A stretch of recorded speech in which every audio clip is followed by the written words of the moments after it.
दोस्तों नमस्कार। ज्ञानवापी मस्जिद को लेकर जिस तरह से हाई कोर्ट और सुप्रीम कोर्ट में मुस्लिम पक्ष लगातार ये गुहार लगा रहा है कि आप वहां पे सच्चाई जानने के सारे प्रयासों पर रोक लगा दें। इसका क्या कारण है? सच्चाई से इतना डर क्यों लगता है? क्या आपको ये लगता है कि अगर सच्चाई सामने आई और हिंदू पक्ष अपने हक की बात करेगा और जो उनके आस्था के स्थान हैं अगर वो उनको वापस लेने की बात करेगा तो क्या ये गलत है?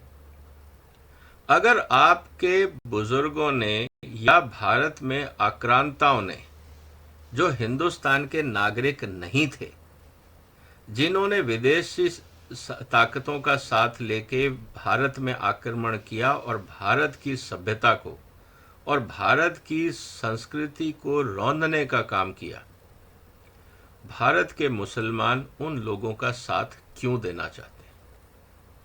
मैं इस बात को मानता हूं कि आपकी अपनी आस्था है, आप मुस्लिम धर्म से हैं, इसमें हमें कोई एतराज नहीं है।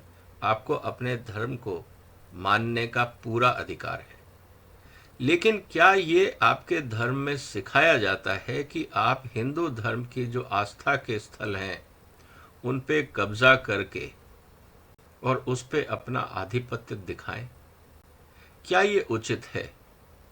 क्या कल कोई इंसान आपके घर में घुस के आपको वहां से खदेड़ के उस पर कब्जा कर ले और फिर ये कहे कि जी मैंने क्योंकि कब्जा कर लिया है, जोर जबरदस्ती थे, अब ये घर मेरा है, अब आपका इस पे कोई अधिकार नहीं है? आपको कैसा लगेगा? दोस्तों, मैं समाज में हमारे जितने मुस्लिम साथी भाई हैं उनसे मेरा एक छोटा सा सवाल है। देखिए, आप और हम सब इंसान हैं। अगर आप किसी के साथ जोर जबरदस्ती करते हैं और आपको पता है कि जिस चीज के ऊपर आपने कब्जा किया है वो सामने वाले के लिए आस्था का सवाल है, तो क्या वो इंसान कभी आराम से बैठ पाएगा? क्या आपको नहीं लगता कि समाज में इस मुद्दे को लेके अक्सर विवाद होते रहेंगे और विवाद इस हद तक बढ़ जाएंगे कि हिंसा और अराजकता का माहौल भी बन सकता है? तो समझदारी किस में है?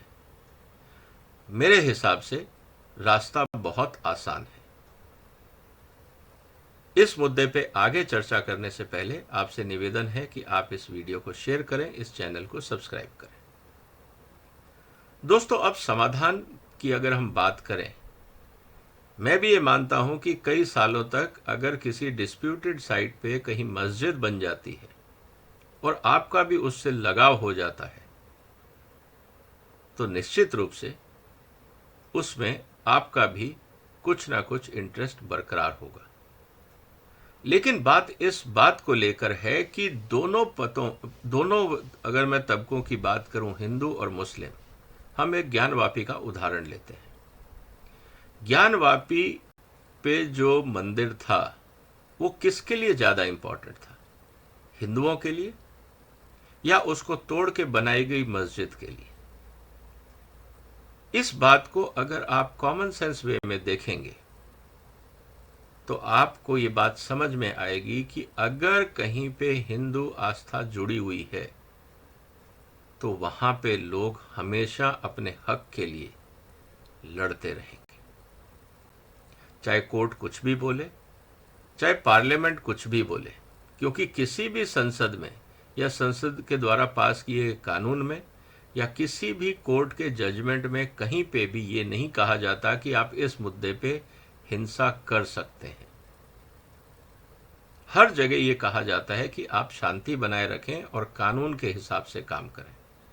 लेकिन अगर कुछ कानून राजनीतिक उद्देश्य से हिस्टोरिकल फैक्ट्स को जुठलाने के लिए और तोड़ मरोड़ के दिखाने के लिए अगर बनाए जाते हैं, जिनका एकमात्र आधार सिर्फ राजनीतिक स्वार्थ और वोट बैंक की राजनीति होता है, तो आपको क्या लगता है कि इस तरह का कानून समाज मानेगा? मुझे तो नहीं लगता। आप कोर्ट में चले जाइए, कोर्ट उसकी व्याख्या कर देगा और ये कहेगा कानून ये कहता है, क्या इससे समाज में हो रही उथल पुथल रुक जाएगी? मुझे लगता है कि अब वक्त आ गया है इस देश में, जितने भी इम्पोर्टेंट डिस्प्यूटेड साइट्स हैं, अगर हम भारत का विकास चाहते हैं तो मुझे लगता है कि इस पे एक कमीशन बनना चाहिए। आर्कियोलॉजिकल सर्वे हमारे पास है, तकनीकें हमारे पास हैं। अगर हम उन सब का सहारा लें तो सारे डिस्प्यूटेड, अगर टाइम बाउंड मैनर में साल 2 साल में अगर हम इस मुद्दे पे बैठ जाएं कि ठीक है, ये डिस्प्यूटेड साइट है, आपको चाहिए आप ले लीजिए, लेकिन हमें भी अपनी नमाज पढ़ने के स्थान के लिए जगह चाहिए, तो मुझे नहीं लगता कि कोई राज्य सरकार या केंद्र सरकार या कोर्ट इस व्यवधान में या इस मुद्दे पे कोई समाधान का प्रयास नहीं करेगा। लेकिन सवाल आम आदमी का नहीं, सवाल उन धर्म के ठेकेदारों का है जो अपने पॉलिटिकल एजेंडा के लिए ये नहीं चाहेंगे कि समाधान हो। क्या आम जनता को ऐसे नेताओं से सवाल नहीं करने चाहिए कि अगर कोई डिस्प्यूटेड स्ट्रक्चर है और किसी धर्म के लिए वो खास स्थान रखता है तो हम उनको वापस क्यों ना दे दें? क्यों हम उसके लिए लड़ रहे हैं जब वो हमारी चीज नहीं थी? उदाहरण के लिए, कल को कोई मक्का पे कब्जा कर ले तो आपको कैसा लगेगा? इवन झगड़ा शिया सुन्नी के बीच में क्या है? सिर्फ झगड़ा तो इसी बात का है कि मोहम्मद साहब की लेगेसी का सही रास्ता क्या है। वहां तो कोई प्रॉपर्टी डिस्प्यूट भी नहीं। एक अबू बकर साहब को मानता है कि वो उत्तराधिकारी थे मोहम्मद साहब के, और दूसरे अली साहब को मानते हैं शिया लोग कि वो उत्तराधिकारी थे। और सिर्फ इस बात को लेके कि सही उत्तराधिकारी कौन था, हर साल हम देखते हैं कि खून खराबा होता है, और खासकर त्योहारों पे जलसों में बम ब्लास्ट किए जा रहे हैं। जब आप लोग इस छोटी सी बात को नहीं रिकंसाइल कर पा रहे कि जब दोनों का सोर्स कुरान है, दोनों का जो पैगंबर है वो मोहम्मद हैं, तो बीच में जो इंटरप्रिटेशन के झगड़े हैं, क्या हम इसको रिजॉल्व नहीं कर सकते? आपको लगेगा नहीं, आसान नहीं है, मुश्किल है। बिल्कुल मुश्किल है। मुश्किल इसलिए है कि इस तरह के झगड़े पनपाने वाले लोगों का भी अपना वेस्टेड इंटरेस्ट है। अगर आज सारे हिंदू मुस्लिम आसानी से और सभ्यता के साथ रहने लग जाएं, और सारे मुस्लिम अगर ये बोल दें कि ठीक है, हिंदुओं के जो जो आस्था के मंदिर थे जिनको मुगलों ने तोड़ा और वहां पे मस्जिदें बनाई, हम उनको वापस करते हैं, आप ले लीजिए, झगड़ा खत्म करिए, तो फिर सियासत किस बात की होगी? बिजली पानी को लेके? बिजली पानी पे तो सियासत हो नहीं सकती। तो दोस्तों, ये सारा मुद्दा जो आस्था का मुद्दा है, ये तब गंभीर हो जाता है जब राजनीति जुड़ जाती है। और फिर यही राजनीतिक लोग जो अपने आप को धर्म के ठेकेदार भी बोलते हैं, फिर ये कोर्ट जाते हैं और फिर कोर्ट से कहते हैं कि आप सच्चाई को सामने ना आने दें, क्योंकि अगर सच्चाई सामने आ जाती है तो हमारी ठेकेदारी बंद हो जाएगी। यही हाल ज्ञानवापी मस्जिद का है। दोस्तों, कुछ समय पहले मैं खुद वहां गया था। कोई भी इंसान ये बता सकता है कि मंदिर तोड़ के वहां पे ज्ञानवापी मस्जिद के नाम पे वो स्ट्रक्चर बनाया गया। पहली बात तो ज्ञानवापी नाम का शब्द पूरे मुस्लिम समाज में कहीं नहीं है, ना कहीं कुरान में है, ना किसी आयत में है। इसका मतलब ये है कि ये अनधिकृत कब्जे करके हिंदू मंदिरों को तोड़ के उस पे मस्जिद का गुंबद बनाया गया। क्या इस्लाम में इसको सही माना जाता है? क्योंकि इस्लाम में तो ये कहा गया है कि कोई भी डिस्प्यूटेड प्रॉपर्टी पे नमाज नहीं हो सकती या मस्जिद नहीं बन सकती। तो जब आपके आस्था का सवाल है और यहाँ एविडेंस सामने है, तो एएसआई की इन्वेस्टिगेशन को रोकने का, बार बार कोर्ट में जाके सच्चाई को उजागर ना हो, इसके लिए बार बार दबाव क्यों बनाया जा रहा है? ये बात सही है कि आप कहेंगे कि अगर ज्ञानवापी एक बार रिजॉल्व हो गया तो फिर लोग मथुरा की बात करेंगे, फिर कहीं और की बात करेंगे। मेरा ये मानना है कि आप बार बार का मौका देते क्यों हैं? आप सारे मुद्दे जो इम्पोर्टेंट मस्जिदें हैं, जहां पे लोगों को लगता है कि हमारे आस्था के सवाल हैं, आप उनको दे दीजिए। अब आप कहेंगे ऐसे कैसे दे दें? मैं इसलिए कह रहा हूं क्योंकि ये मुद्दे रुकेंगे नहीं। ये आस्था के सवाल है। इसमें कोर्ट सिर्फ आदेश दे सकता है, आस्था को बदल नहीं सकता। और वक्त के साथ हमने ये देखा है कि जब डिस्प्यूट बढ़ते हैं तो अल्टीमेटली डिस्प्यूट को रिजॉल्व करने का तरीका यही है जो आज ज्ञानवापी में हो रहा है कि आप तथ्यों की खोज करें। और अगर कोर्ट ये बोलेगा कि नहीं, कानून ये बोलता है, तो हो सकता है आने वाली सरकारें उस कानून में संशोधन कर दें। क्योंकि एक समय के बाद अगर आप अपनी आस्था को नहीं बचा पा रहे तो आप अपने समाज को कैसे बचाएंगे? ये बात हमें राजनीतिक दलों को भी समझानी होगी और कोर्ट्स को भी समझानी होगी। आस्था के मुद्दे पे लोग मर मिटने को तैयार होते हैं।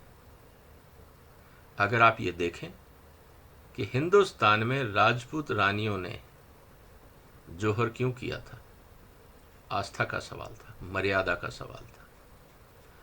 मुगल शासकों के अधीन नहीं जाना था, इसलिए जान दे दी गई। लेकिन बहुत से लोग कन्वर्ट भी हुए। तो कहने का मतलब यह है दोस्तों कि आस्था बहुत ताकतवर चीज है, आपके कानून से, आपके संविधान से ऊपर है। इसीलिए आप कितनी भी कस्में खा लीजिए कोर्ट में, जजेस भी मंदिर जाते हैं, राजनेता भी मंदिर जाते हैं, आप भी मंदिर जाते हैं, हम भी मंदिर जाते हैं।